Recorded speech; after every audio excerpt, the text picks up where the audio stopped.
Welcome to the Divorce Podcast, where we explore relationships, divorce, separation, and parenting apart. This episode is part of our new mini-series, where we answer your questions, discuss current news and events, and share practical, bite-sized tips. I'm your host, Kate Daly, a relationship counsellor, divorce specialist, and co-founder of Amicable, the online legal service for separating couples. This week, I'm delighted to be joined by Candice Bull, divorce specialist at Amicable, to unpack what prenups are and why you might need one. Now, if you know somebody, a friend, a colleague, or a family member who would really benefit from this episode, please click the share button. Welcome, Candice. Thanks, Kate, for the lovely introduction. Pleasure to be here. It's lovely to have you, and thank you for joining us. It's always really nice when one of the Amicable team rock up and answer some of these quick-fire questions, so we're very grateful. Now, the context for today's little mini episode is prenups. And I should say, we don't do prenups, so this is not a sales pitch for Amicable and more work. It is really a genuinely true exploration of what a prenup is and how useful they are or are not. So let's start, if we may, Candice, by just giving us a little bit of background. What actually is a prenup? What does it usually cover? Of course. So a prenup is an agreement that a couple can enter into before they get married. And it essentially sets out everything that's going to happen with their assets or with their finances more generally in the event that the marriage broke down. I think, unfortunately, because of the nature of that, people often see them as unromantic. But that's not what it has to be like at all. It's partly because of financial planning and also to manage expectations. So I think the best way to think about it really is you wouldn't go on holiday without travel insurance. It doesn't mean that you think something bad's going to happen or that you're going to have to use it, but it's really great for peace of mind if it is needed. Oh, I really like that. Travel insurance, that's how we should see it. And marriage insurance, that's a great sort of reframe of it, because you're right. We see lots of dramas, don't we, where there's lots of people talking about keeping assets from the other person. It's seen very negatively, isn't it? But I like the way you frame it and saying it's actually a pretty useful financial planning tool rather than something that needs to be seen negatively.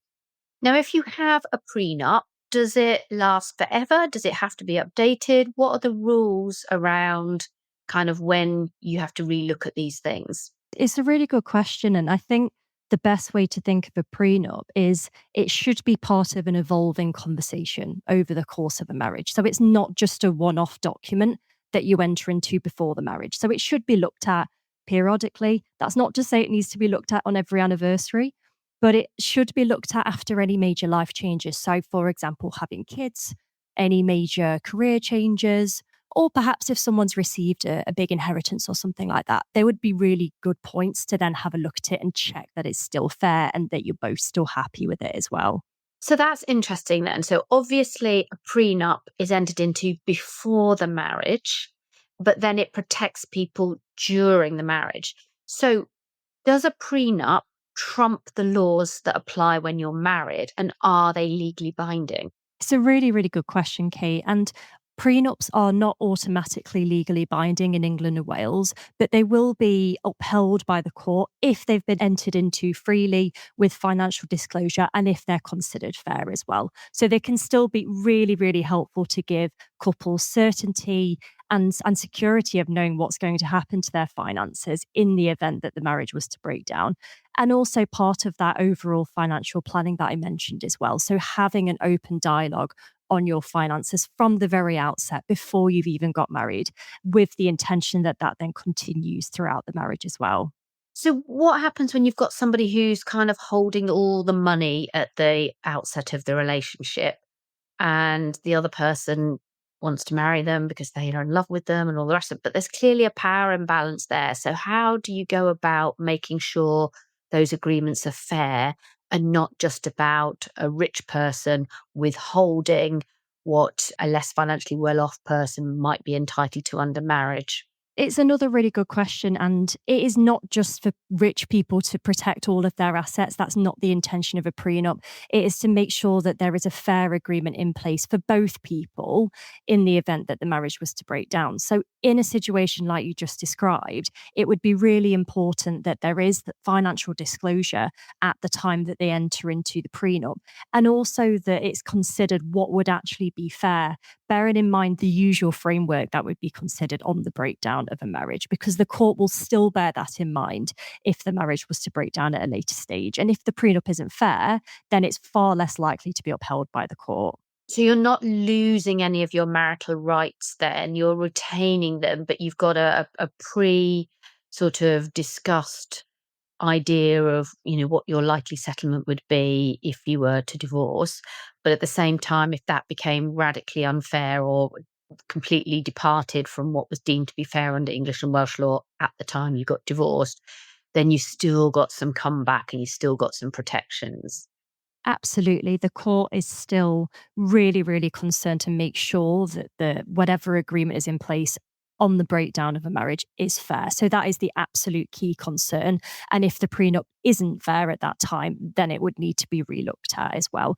But it's, as you say, it's about managing expectations and having that open discussion on finances. Well, it's funny, isn't it, though? Because it is often seen as something that rich people have, but it's interesting that you say it's not just for rich people and that there's kind of a rise in the number of people entering into these agreements. Why do you think that is? Why are more people interested in prenups all of a sudden? I think there's so many reasons for it. I think young couples in particular are increasingly getting prenups. And I think it's because it's just part of that healthy dynamic of speaking openly about finances and having financial planning as well. So I think people want that certainty now going into a marriage. And it's always been quite popular with people going into second marriages, for example, or people with children from previous marriages, or wanting to protect, say, businesses or inheritances. But really, it's for everyone. It's not just for the Taylor Swifts of the world. It is for everyone of all different levels of wealth and for a number of different reasons. Well, like you say, I think the proof almost is in the eating, in the sense that if people who are marrying for a second time reach for this as a tool, then they're the people with experience of divorce, aren't they? So they know how awful it is trying to negotiate from scratch and nobody having had a conversation. And I often think it's very strange that, you fall in love, you get married, and people don't have a money conversation, even when they're making a legally binding commitment to each other of marriage. It always shocks me.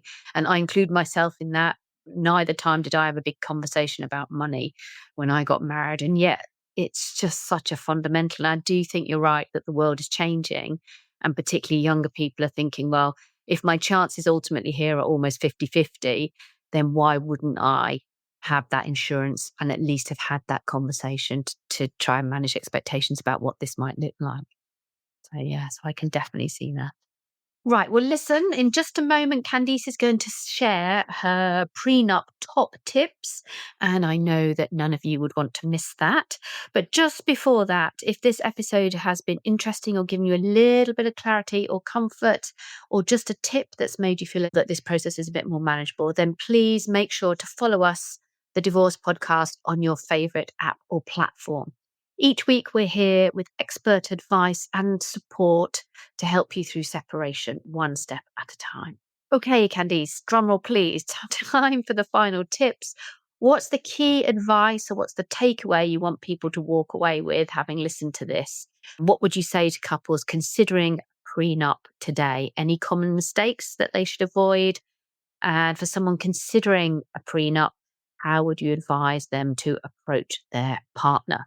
Of course. So I have three top tips today. So the first would be, if someone is thinking about the possibility of a prenup, to start those conversations early with their partner, way before the marriage. This is not something that you want to be raising only a few weeks before the wedding. So firstly, start the conversations early. Secondly, I'd say to try and see it as financial planning. It's not a sign of not trusting your partner, and it's not a sign that you think the marriage is going to fall through, but it's just part of that financial planning and managing expectations. And then lastly, I would say to see a prenup as an evolving conversation. So it's going to adapt with life's twists and turns. It's not just one document that you get to put in the drawer after you've got married, but it's something that will change as your life changes as well. Oh, that's brilliant. Thank you very much indeed. For separation or co-parenting support or to speak to Candice, please visit amicable.co.uk where you can explore our resources and book a free advice consultation. You can find me on LinkedIn and you can hear more about new podcast episodes by subscribing for updates and visiting thedivorcepodcast.com or find us on your favourite listening platform. And don't forget, we love hearing from you. This is a great community, so please share your questions about divorce, separation, or co-parenting with us at hello@amicable.co.uk, and they might form the basis of our very next episode. Thank you so much for joining me, Candice. It's been an absolute pleasure, and thank you, everyone, for listening.